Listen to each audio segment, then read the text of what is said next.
Welcome to a brand new video series. It's Whiteboard Wednesday with a twist, and I'm super excited for this one because I was so excited when I discovered the Magic Whiteboard back in the day. I've now discovered the Magic Blackboard. Yes, there is such a thing. Some of you might already know about it, but for me, this is a game changer.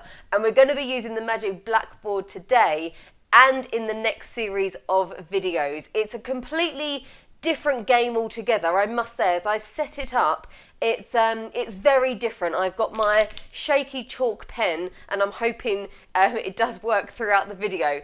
But here we go. This is a brand new series and we're going to be kicking off because the whole series is about answering your questions. So I'm basing this on questions that clients or other people do give to me as well. And the first question that we're answering is, how do I manage my nerves when I'm presenting? Now I'm going to bring in the Magic Blackboard. Here we go. Let's hope I can get it in the shot all okay. Ta-da! There we go. Now it's probably it looks very different obviously to the Magic Whiteboard, but I'm hoping you can make it out. So I've split the answer that I'm going to go through into two. So I'm looking at sort of longer term preparation to help manage nerves and then shorter term preparation, because it does all come into the prep when it comes to managing our nerves. It's the biggest tip that I can give, and I've split it down to sort of three for each area. So for longer term, so when I say longer term, this could be a couple of weeks before a presentation, it might be a couple of months beforehand. It depends on how much leeway that you've got. Maybe it's just a few days. Short term is more sort of on the day prep. So thinking about here, almost having a bit of a game plan. So knowing that, okay, I've got 2 weeks until my presentation, that's when I want to start to put some prep into play as well. So have a bit of a game plan, longer term, know how long you want to lead up to a presentation, and sometimes you are going to get sort of short-term leadways. It might say tomorrow you need to deliver this presentation. You almost want to find what length of time you're comfortable with in terms of preparing and planning, because that's going to help with your mindset going into the presentation as well. I know I've got a week, I know I've got a few days, or I know I've got a couple of weeks. That's going to make me feel good. So planning sort of your routine longer term is the first thing. The V is then when you are actually exploring the preparation and the planning of the presentation itself, trying to come at it with an approach of thinking of the value you're bringing to your audience.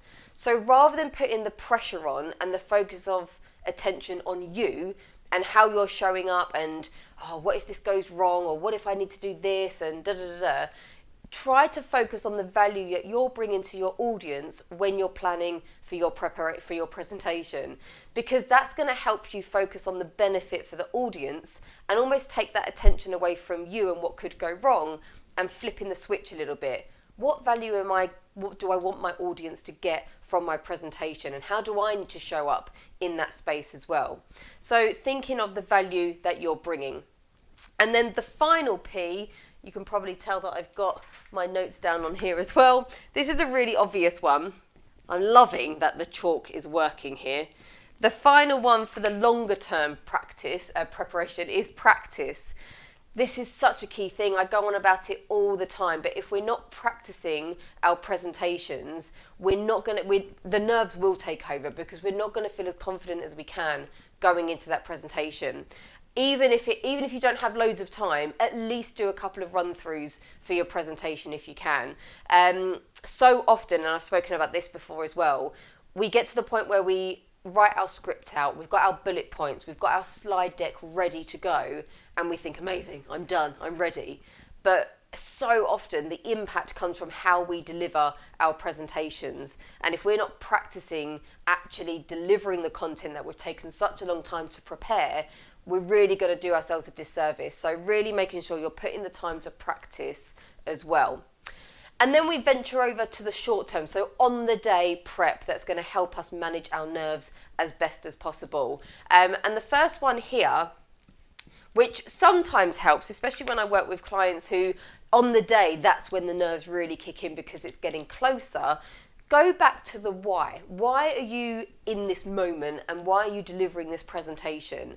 And sometimes it forces us to go back a bit further to say, okay, I'm doing this presentation as part of my role in my current job. I'm in a job that I love. I'm on a career path that I'm really excited about, and this is part of that role to help progress in my career. It might be something like that. Maybe it's that you're pitching a business. So why am I doing this? Why am I putting myself through this nerve-wracking situation? Well, I love this business. I'm so passionate about it, and I've now got the opportunity to pitch it in front of other people. If I can do this, I might get some funding. I might get advisors, co-founders. Just go back to the why you're doing it. It will just remind you and hopefully inject that confidence to say there's a purpose to this. Let me show up as confidently as possible. And then you've got 2 R's here as well. The first R, because I put this in a different order. I can't spell. There we go. That does say routine.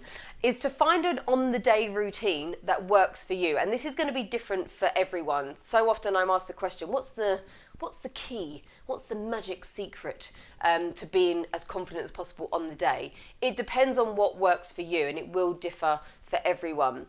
So you might think, right, to get me in the right mindset and to get me in the right energy for my presentation, I need to maybe go for a run, do some exercise. Or you might be someone who prefers to do a bit of meditation and be in a really calm place. Maybe you want to listen to certain types of music. I've just looked over there because I've got my stereo staring at me. So maybe it's music, meditation, exercise, whatever it is that works for you. It might be a final run through of your presentation, or maybe you think, actually, no, I just need to be in a space where I kind of clear my head a little bit. But that's going to take practice to find the routine that's as beneficial for you as possible. So if you haven't quite worked out what it is that works, try different things out in your next few presentations and see how you feel and what's going to give you as much confidence as possible. And then finally, the second R is, for some reason I've gone lowercase on that one, never mind, is a bit of a reminder about, I guess, everything that you've done in your longer term prep as well. So just reminding yourself of your content, reminding yourself of who you're speaking to, where the presentation is, if it's online, offline, and again, what the purpose of that presentation is. So just a bit of a recap so you're going into it as fresh as possible. Now, that's quite a long one to start with, this new series on the Magic Blackboard. Now, don't worry, I've got other colours of chalk that I can use. The white seems to be the best one so far, but hopefully that's given you a flavour of what's to come on these videos. If you've got a question that you want me to answer on the Magic Blackboard, please do let me know, but catch me for the next video soon. If you found this video useful, check out even more ways to upgrade your impact by subscribing to my YouTube channel.